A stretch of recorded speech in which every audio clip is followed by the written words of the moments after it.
The Athletic.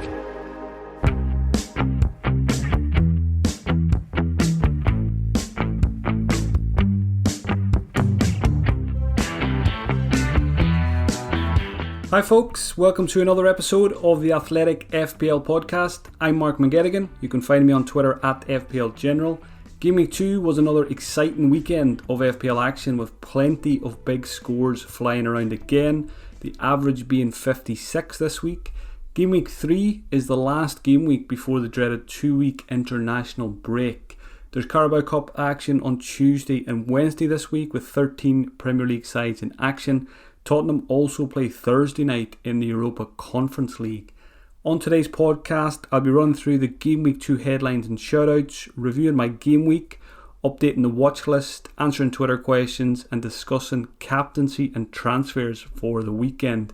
There will be another Athletic FPL podcast on Friday.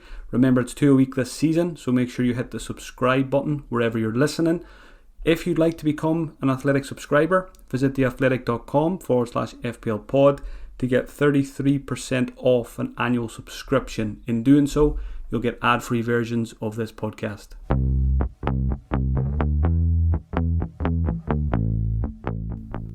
The Game Week 2 headlines: Mikel Antonio and Said Benrahma produced the goods again as West Ham beat the 10 men of Leicester 4-1. Both players are looking like must-haves at the moment.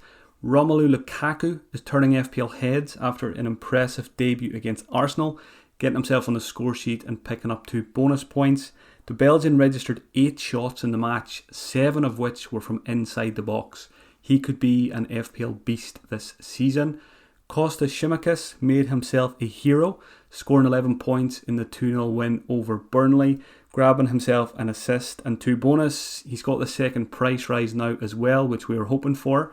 Trent, Jota and Mane were all in the points in that game too, but popular captain Mohamed Salah blanked. It didn't do any damage though, as Bruno Fernandes, who was also heavily captained, also blanked in Game Week 2 against Southampton. Strikers Danny Ings, Calvert-Lewin and Neil Maupay made it 2 goals in 2 games to stake their claim for a place in our front lines, while Ivan Toney disappointed, but Rafinha, Jack Grealish and Riyad Mahrez all got their first goals of the campaign. Game Week 2 shoutouts. Welcome to the 59th minute club, Hector Junior Firpo Adames. The Leeds left back played 45 minutes in Game Week 1, 59 minutes in Game Week 2 and has a grand total of -1 points for the season. Grab a beer at the bar, Junior, and go sit in the corner with Anwar El Ghazi, who's been here all by himself since last weekend. Leeds midfielder Matthias Klitsch also joined the famous club this week, so thank you to Marcelo Bielsa for that double substitution. A couple of notable mentions: Anthony Martial at Manchester United manages 58 minutes for a 1-pointer. Arsenal's Bukayo Saka just about made it to 60, while Harvey Barnes, disappointing for his owners, only managed 63 minutes. The red card probably played a factor there. That's to follow his 71 minutes in Game Week 1. So Barnes is not getting the minutes, which is probably not a surprise given what Rodgers was saying about his fitness pre-season. And there is a question about Harvey Barnes to come later. A quick review of how Game Week 2 went for me. It was another good one, 81 points all out. I banked my transfer going into the weekend, so I've got 2 frees now for Game Week 3. And it's a nightmare having 2 free transfers. It's very hard to decide what to do, but I'll talk about that in the transfer section. The good and the bad this week, it was mostly goods. Sanchez clean sheets, Trent and Tsimikas 12 points and 11 points respectively. Luke Shaw somehow picked up 2 bonus points. Grealish and Rafinha were on the score sheet. Antonio, what a player, what an FPL asset, 16 points, absolute must-have now in our strike forces, so very glad I went with him in Game Week 1. He was one of the very few players who was in every one of my drafts during the summer, so good to see that one paying off. And Danny Ings, back-to-back goals, so good to see him getting the points there as well. The bad this week, it was the big guys, Salah, Captain Blank, and Bruno blanking as well, and Ivan Toney, who you could argue is a weak link in my squad, so I think Toney's days are numbered. So it's been a pretty solid start to the season, so let's hope Game Week 3 is another productive one, so that I can put my feet up and enjoy the international break off the back of 3 good game weeks. A watch list update now. So every week I will be adding players to my watch list and telling you which players I've removed. I'll start with the players I've removed this week because that's what I did first. So Kieran Tierney, because he's picked up an injury, and that's always the issue with Tierney. He's one of Arsenal's best players, but he finds it very hard to stay fit for a long period of time, which is not good for us FPL managers. Also, a factor in this is that Arsenal have had a very poor start to the season, so I'm not looking to buy any of their players. So Tierney is gone. Mason Holgate has been removed as well because he didn't start in Gameweek 2.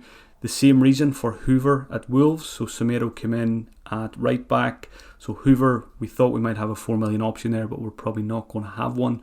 And the final player I've removed this week is Jamie Vardy, because if I'm going to spend big on a striker, it's going to be a certain Chelsea man, not a Leicester striker. So Vardy is no longer in my thoughts. I can't see myself having 2 10 plus million strikers. So if it's going to be someone, it looks like it's going to be Lukaku.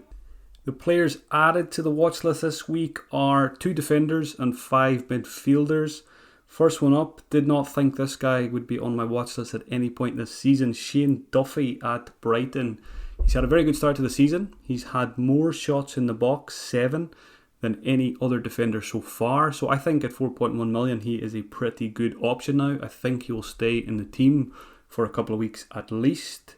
Reece James at Chelsea, for obvious reasons. He had a mega game week 2. I think it was an 18-pointer, goal and an assist, and all 3 bonus points. His numbers were good in the game as well. He had 4 shots and he had 4 chances created. The only concern with James is always minutes, so that always tends to scare me off him.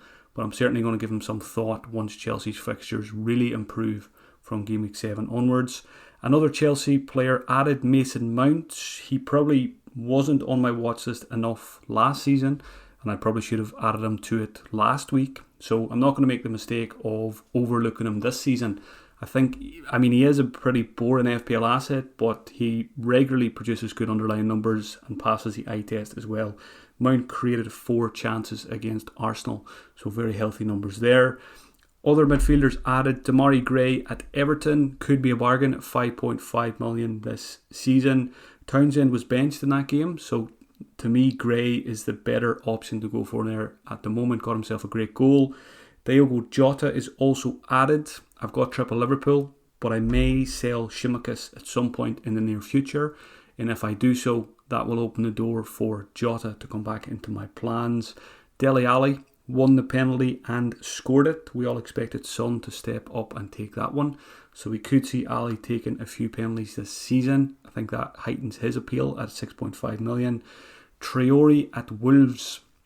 He has caught the eye big time in the first 2 game weeks. I don't think Wolves have scored a goal yet, but it's not for the want of trying. Traore in game week 2 had 4 shots and created 4 chances, so the same numbers as Reece James.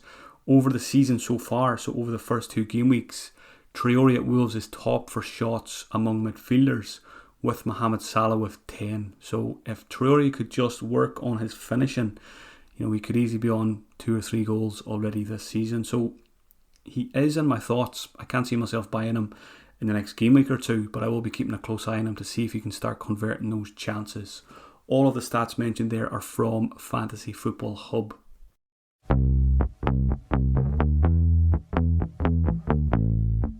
It's time to answer some Twitter questions now. Thanks as always to those who sent them in. I've picked out the best ones, the burning hot topics going into Game Week 3. First one is from Aaron Lee. With 2 solid performances in a row, is Ben Rama essential despite the Lingard returning to West Ham rumours? So yeah, I wouldn't let the rumours of Lingard going back put me off Ben Rama, because at the end of the day it may not even happen. It does look like it probably will, but I'm not going to worry about that until it actually does happen and I see Lingard in a West Ham shirt again. Even if Lingard did go back, I think Ben Rama's played so well in the first 2 game weeks that his place in the team is secure for at least the next couple of game weeks. So no player is ever essential, but I would say Ben Rama is extremely high on my most wanted list now. He's right up there, definitely in the top 3, possibly even number 1, given how well he's performed in the first 2 game weeks. What I like about Ben Rama now as well is he's proven he is a good asset, and West Ham still have really good fixtures. Next to Crystal Palace and Southampton, really, really good fixtures. Then it's Manchester United, followed by Leeds and Brentford. So 2 more good fixtures for attackers to come after the Manchester United one. And it wouldn't surprise me to see West Ham score a goal or 2 against Manchester United, because they're just quite simply a very good side, which they showed again against Leicester. So I think Benrahma's gone up to 6.2 million now. That to me represents excellent value, as good a value as there is in the game at the moment. Looking at his stats for the season, so over the first 2 game weeks, Benrahma's stats are not amazing, but they are decent. He's had 5 shots and he's created 3 chances. So we would probably like to see a little bit more there in terms of the underlying numbers, but that wouldn't put me off. He's passed the eye test, and most importantly, he's got the FPL points, he's got the assists, he's got the goals. To me, that's more important than his underlying statistics. So yes, I think Benrahma is looking like a very, very good option, and there's a very good chance I may be shopping for him at some point this week myself. Next question is from Mr. Curtains. Is it worth getting Lukaku in now or waiting until game week 7? So yeah, there's a lot of talk about Lukaku now, and there's been a lot of talk about Chelsea over the last couple of game weeks, that they've got a tricky enough run of fixtures coming up, but then from game week 7 onwards, from game week 7 to 13, Chelsea have one of the best runs of fixtures I've ever seen in FPL. So I think a lot of us will be buying Chelsea players from game week 7 onwards. Before that, it's Liverpool next for Chelsea, then Aston Villa, Tottenham and Manchester City. So not ideal, but Chelsea are obviously a top side, and I think Lukaku is more than capable of doing well in those fixtures. The way he played against Arsenal, it wouldn't surprise me if Lukaku just went on a run now and scored a goal every week, even in those tougher fixtures. So the answer to this question comes down to really how you're set up at the moment, in particular team structure. You know, if you've got someone like Vardy up front, it's a lot easier to get to Lukaku. For people like myself who've got Salah, Bruno and Trent, it's very, very difficult to get Lukaku, even with 2 free transfers. Probably means losing someone like Salah or Bruno. So I'm going to wait because it's very hard to get there. I'm quite happy to wait until those fixtures really improve. A couple of reasons, like I mentioned, I don't want to lose Trent, Salah or Bruno. So if I'm not willing to do that, it kind of makes the decision for me that I can't really get to Lukaku. Also, I feel players like Antonio and Calvert-Lewin in particular are capable of matching Lukaku over the next 4 game weeks. Now, that might not happen. Lukaku might blow them out of the water. But the way Antonio started the season, Calvert-Lewin has been really impressive as well. So, you know, I own Antonio and I'm looking to get Calvert-Lewin. So for me, Lukaku is a wait probably until game week 7. Unless I decide to wildcard at some point between now and then. I don't have any plans to wildcard yet. I'm just going to see how the next game week or 2 goes. But for me, Lukaku is a wait. But if you're in a position where it's much easier to get him than it is for my squad, I would have no hesitation to buy him, you know, just because of those fixtures. I know it's dangerous to read into one performance, but Lukaku against Arsenal looked absolutely phenomenal, and he could be amazing FPL-wise this season. Question from Tacoma Toffee. Should Harvey Barnes owners ditch him or keep him because he's got Norwich next? So this is one of those very tricky FPL decisions. You've got a player who's disappointed you in the first 2 game weeks. He hasn't played 90 minutes in either. But on the flip side, he's got probably the best fixture of the season at the weekend. So I would be inclined to give Harvey Barnes 1 more week. Leicester should beat Norwich by 2 or 3 goals, you would imagine. So there's a good chance Harvey Barnes will be involved there. So yes, it's been very frustrating. I understand maybe if you don't have Benrahma, you're very tempted to make the switch from Barnes to Benrahma this week. But I think I would give Barnes 1 more week. Just because it's Norwich, and given that Norwich have been really poor in the first 2 games, they could concede quite a few goals again against Leicester at the weekend. So I would give Barnes 1 more week. Next question is from David Wilcock. Is Grealish a good option going forward? He's a possible rotation risk and looks to be playing very deep. So I own Grealish, and I really don't know how I feel about him as an asset. I don't feel like he's someone I really need to keep. So if I'm looking to buy some expensive players, for example Lukaku or Son or these guys, I think Grealish is dispensable. I don't think he's a must keep from what I've seen in the first 2 game weeks. It's one of those where I think it's fine to keep Grealish, but it's also fine to sell him. I'm really not sure what I'm going to get from him this season. in terms of consistent FPL points. We know he's a fantastic player, but is he going to be a fantastic FPL asset? I'm still not 100% convinced. Obviously, great to get his goal at the weekend. Not that he knew too much about it going in off his shin. So, yeah, I'm undecided on what I think about Grealish. And there is a chance I might sell him this week, which you'll hear more about in the transfer section. Next question is from World of FPL. Due to Arsenal's poor form and the fact that he came off the bench against Norwich, do you think we should hold Mahrez for one more game week? Yes. If I owned Mahrez, disappointing that he was on the bench, but obviously he got you the goal in the end. I would fancy him to start now against Arsenal this weekend, and given how poor Arsenal have been, I think it's a keep. It's like Barnes. I think I would give Mahrez one more game week and then reassess it during the international break. I can definitely see Mahrez doing damage against that Arsenal team if he starts, and obviously Tierney's a doubt for that now as well. So if Mahrez starts on the right, he could have a lot of joy, probably up against someone like Tavares at left back. Question from FPL Kobaloy. Kobaloy likes the Ings to Calvert-Lewin move now, but Game Week 4 appears to be the more popular timing. Should I go ahead of the crowd or wait? So I've had a look at the fixtures. This week, Danny Ings has Brentford. Good fixture, although I know Brentford haven't conceded a goal yet this season, but I still like that fixture a lot for Danny Ings. Calvert-Lewin this week has Brighton, so I think I would rate Brighton as a better defensive side than Brentford. And then next week, Ings has Chelsea, as tricky as it gets for an attacker, and Calvert-Lewin has Burnley, so a very good fixture. So you can see why people are thinking Game Week 4 is the better time to make this switch, and I tend to agree. I own Danny Ings, and it hasn't even crossed my mind to sell him this week because he scored 2 and 2, and he plays Brentford this week, so I'm not going to overthink it. Yes, I want to get Calvert-Lewin, but I'm looking at a potential other route to Calvert-Lewin that allows me to keep Danny Ings for the Brentford fixture. So I like it. If you are planning to make the Ings to Calvert-Lewin switch, I would keep Ings for Brentford and then make the switch next week when Ings has Chelsea. And it's not just Chelsea. Ings runs into a very tricky run of fixtures from Game Week 4 onwards. Question from Partho Mustafa. Do you think it's too early to sell Luke Shaw? My short answer is yes, because it's Wolves and Newcastle next for Manchester United. Wolves haven't scored yet, and obviously very capable of keeping a clean sheet against Newcastle as well. Particularly once we get Varane in at centre-back instead of Lindelof, I think the clean sheets will start to roll in for the Red Devils. So yeah, I wouldn't sell Shaw yet. It's been a disappointing 2 game weeks, but we didn't buy him for just 2 game weeks. So I would give him at least the Wolves and Newcastle fixtures. And yes, if it going into Game Week 5 and we still haven't had a clean sheet or an attack and return from Shaw, then maybe we can start thinking about selling him. But I'm sure this week you've got bigger issues in your squad than Luke Shaw. A few more questions on defenders. The first one is from Dougie Jones. Do I need to sell Veltman now to avoid a price drop? Good question. A lot of people are in the same boat. I've got him.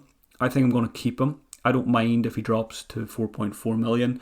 My hope is that he'll come back in Game Week 4 as a starter for Brighton, and then I've got the Veltman-Ayling rotation, which I was planning on having for the first 3 game weeks. Hasn't really worked out that way, but I hope patience will pay off for me, and I'll be able to rotate Veltman and Ayling from Game Week 4 onwards.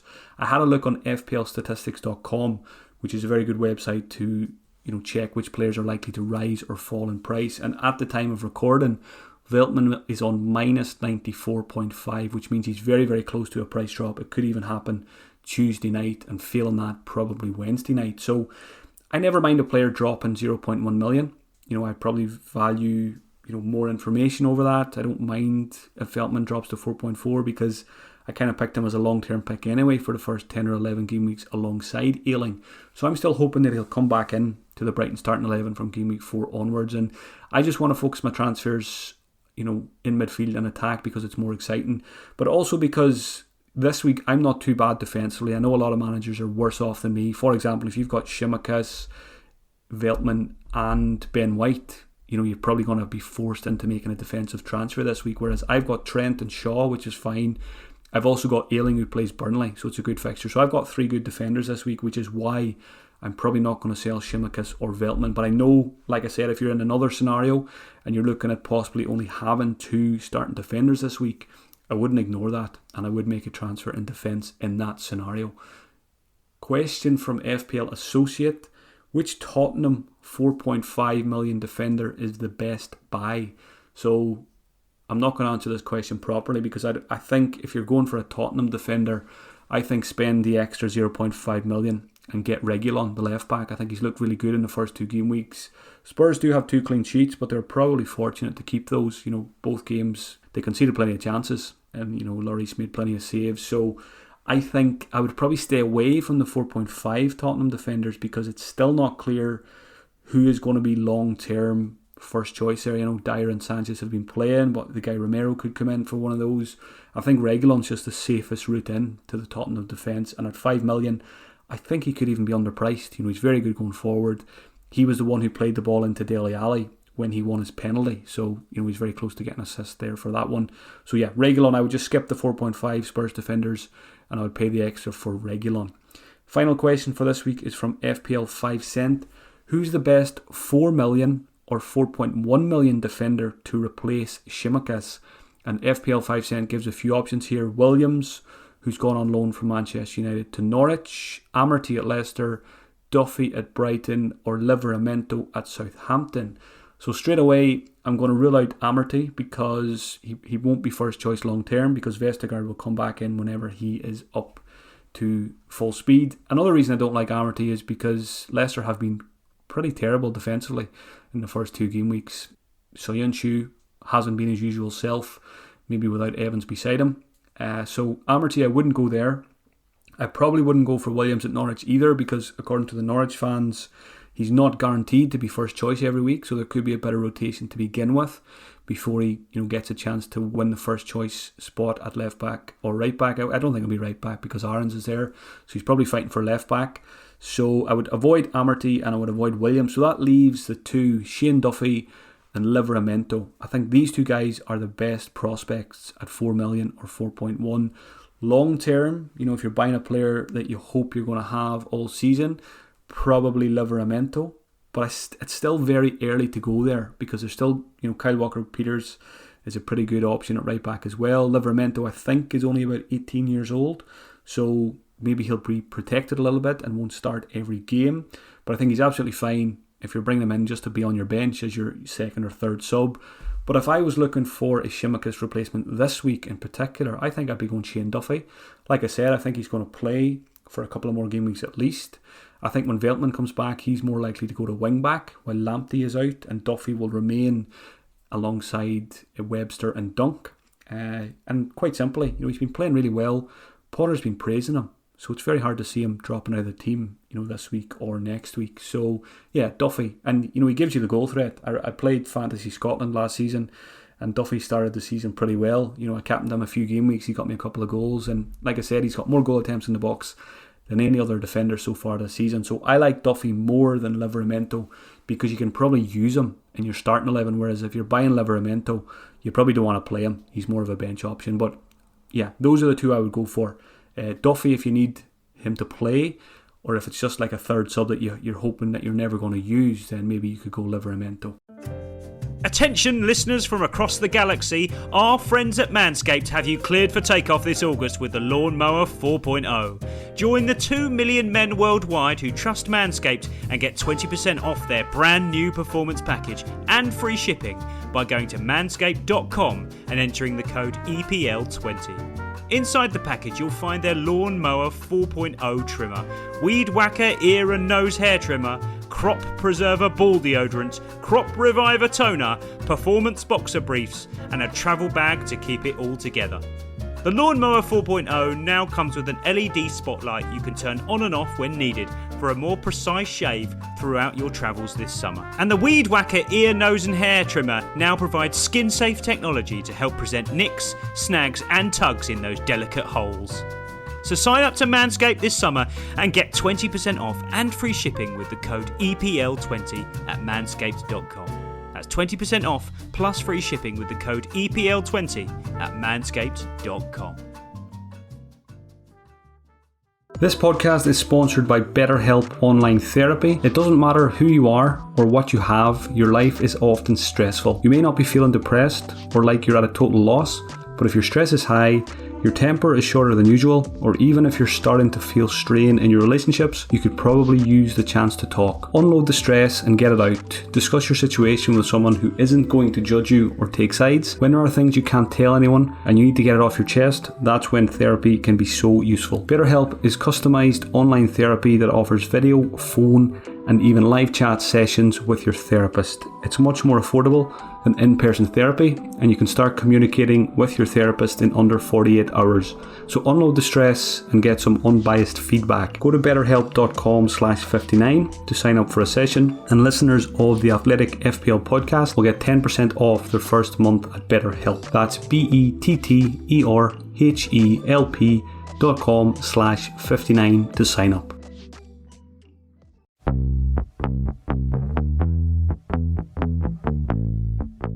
Moving on now to captaincy for Gameweek 3, and I think we've got our first really tricky captaincy decision of the season this week.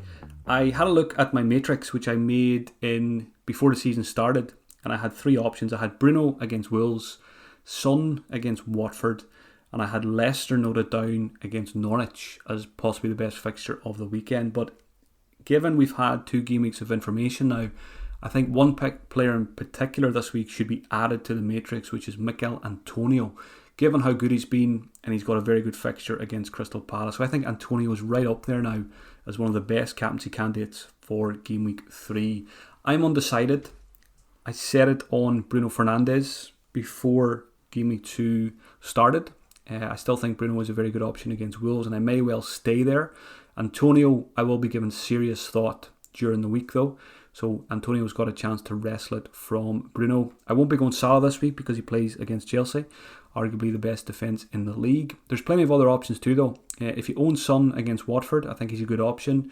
The only issue there is he was substituted early Game Week 2, and there was comments from Nuno that he had some kind of issue in the warm-up. So you probably need to keep an eye on that, and that might be enough to put you off captain and Son for the weekend. So hopefully we get some clarity on that. I know you never know. Maybe he'll play Thursday night in this Conference League, which is unlikely. But hopefully we'll get some comments from Nuno that can give you some confidence if you are a Son owner. Leicester play Norwich. I think Vardy's probably the captain there if you're looking to captain in that fixture. It's very hard to captain Harvey Barnes, I think, given that he hasn't played 90 minutes in either fixture. The other games, Manchester City play Arsenal. If you've got a Mahrez or a Grealish or someone like that, who, if you fancy Man City to go big against Arsenal, probably not the worst idea for captaincy. But again, rotation just scares me. Calvert-Lewin plays Brighton. I think he's viable. Danny Ings against Brentford, also viable. So I think captaincy is wide open this week. And maybe it's one of those weeks where it's okay to take a risk because there's going to be no standout captaincy poll leader this week. So for me, it's probably going to come down to Bruno against Wolves or Antonio against Crystal Palace, and at the moment I'm on Bruno, so let's see if Antonio can wrestle it from him between now and the weekend. I mean, if it was an actual wrestling match, I don't think that would be a contest, and Antonio would be wearing the armband come Saturday morning. So let's see what happens there, and I'll give an update on the captaincy in Friday's episode. Transfers for Game Week 3. I've got 2 free ones, and I'm not 100% sure yet what I'm going to do, so I haven't made any transfers yet. I've seen quite a few people making early transfers on Monday to get Benrahma before he went to 6.2, which I think is absolutely fine. I think I've said a few times now, it's fine to make early moves in the first couple of game weeks of the season. I may well go early myself, not as early as others. I may, today's Tuesday, I may make my transfers on Tuesday night. I'll give it a bit more thought today. So to me, a pretty straightforward double transfer to make would be get rid of Grealish and get rid of Toney and bring in Benrahma and Calvert-Lewin. Benrahma and Calvert-Lewin are extremely high on my wanted list. Benrahma reminds me a little bit of Lingard last season, playing with confidence, getting the attacking returns, and the team are playing really well. And I didn't go for Lingard last season, and I don't want to make the same mistake again. So Benrahma feels like a gift at the moment, and I like getting on players who are hot, playing with confidence. So I think Benrahma is an easy transfer this week, even for someone like Grealish, who I mentioned. I would happily hold Grealish, but losing Grealish allows me to upgrade Toney. I don't feel great about Toney, and I don't want to be in a situation where it's 4 or 5 game weeks in and he's been playing really well every week, but he's had 5 2-pointers in a row. So I don't mind losing Toney. And Calvert-Lewin, I just think I've been probably more impressed with Calvert-Lewin than any other player in the first 2 game weeks of the season. The fact he's on penalties now as well is absolutely huge. He could be a monster asset. He could hit 20 goals in the league for the first time this season. So I feel like if I buy Calvert-Lewin now in game week 3, there's a very good chance he'll be in my team come game week 38. And hopefully Ben Rama's the same, but that's probably a little bit more unlikely. So to me, that feels like an easy double transfer.